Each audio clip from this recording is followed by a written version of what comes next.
Uy. Si Audrey yun ah. Ba't ganun? Habang tumatagal, gusto na ako sa kanya. Sandal, sinisinis mo dyan. Uy, bay, ikaw pala yan.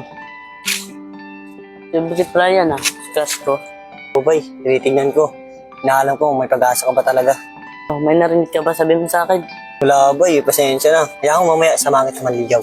Hindi, Sandal, maliligo lang. Hintayin mo ako dito. Oo, bilisan mo ah.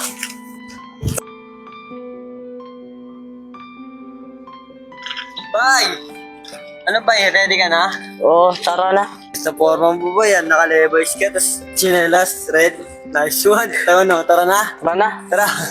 Uy, bay, yun yung kapatid ni Audrey. Tara, tanungin natin kung nasan si Audrey. Uy, bay, di ba ikaw yung kapatid ni Audrey? Opo, bakit po?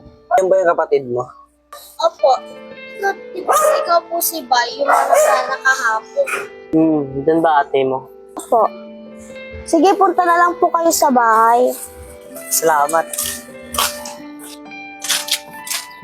Tao po! Tao po! Sino naman yung nasa labas? Ate Angel! Ma! Tignan mo kayo nasa labas, may kumakatok. Mama naman, may ginagawa ako eh. Kaya naman pala eh. Mama, yung nangarana pala kay Audrey kahapon. Ano? Bakit? May maliligaw na ba kay Audrey? Sino ba yan? Hello po, pwede po ba manligo yung kaibigan ko? Ano? Niligawan niyo yung anak ko? Parang hindi yata kayo naliligo eh. Hello, boy. Dito tayo naliligo. Naliligo ka ba? Ligo ako, tol. Po, balik na lang po kami pagtapos po namin maligo. Tara, bay. Dapat lang. Tara na nga.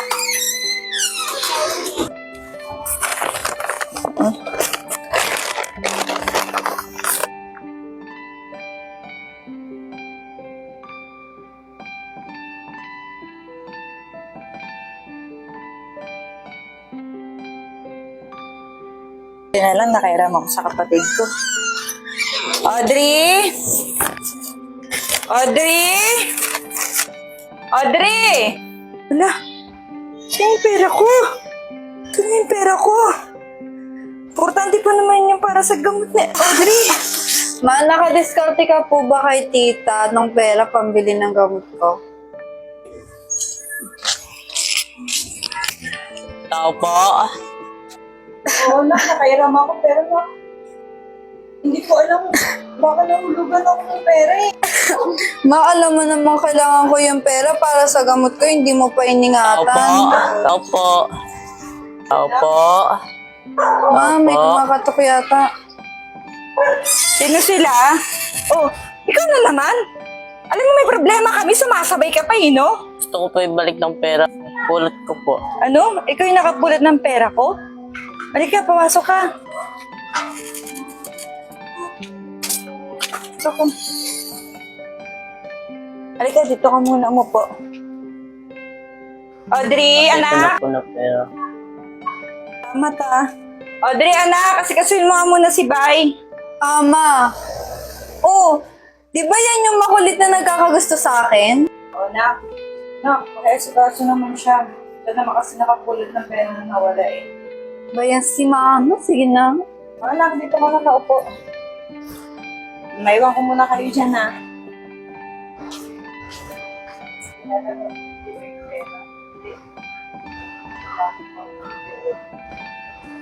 Audrey, pasensya na pangat ako. Pero malinis naman ang puso ko eh. Bait naman ni Bay. Kahit na hindi siya kagwapuhan, malinis naman yung puso niya. Audrey, anak, alika. Bakit po? Nakalika, may sabihin ako. Alam ko naman na wala naman na kayo ni Felix, di ba? Bakit hindi mo pa pagbigyan ligawan ka ni Bay? Ma, naalala mo pa ba yung sinabi mo nung bata ako? Anak, paglaki mo ha, huwag ka mag-aasawa ng pangit ha. Gusto ko mag-asawa ka, gwapo, mayaman, at may pinag-aralan. Siyempre naman po, Mama. Di ba sabi mo huwag akong magpapaligaw sa mga pangit? Oo, anak, nasabi ko yun. Pero hindi ko naman nakalain na magugustuhan ko yung taong yan para sa'yo. Ma, alam mo namang hindi ko siya type, di ba? Kung sa pagiging magkaibigan lang, papayag ako. Pero more than that, hindi na. Ayaw magpaligaw sa kanya. Kasi di ba alam mo naman, sinabi ko na sa'yo na focus na muna ako sa studies ko. Audrey, maghihintay ako para makatapos ka. Uwi na po ako.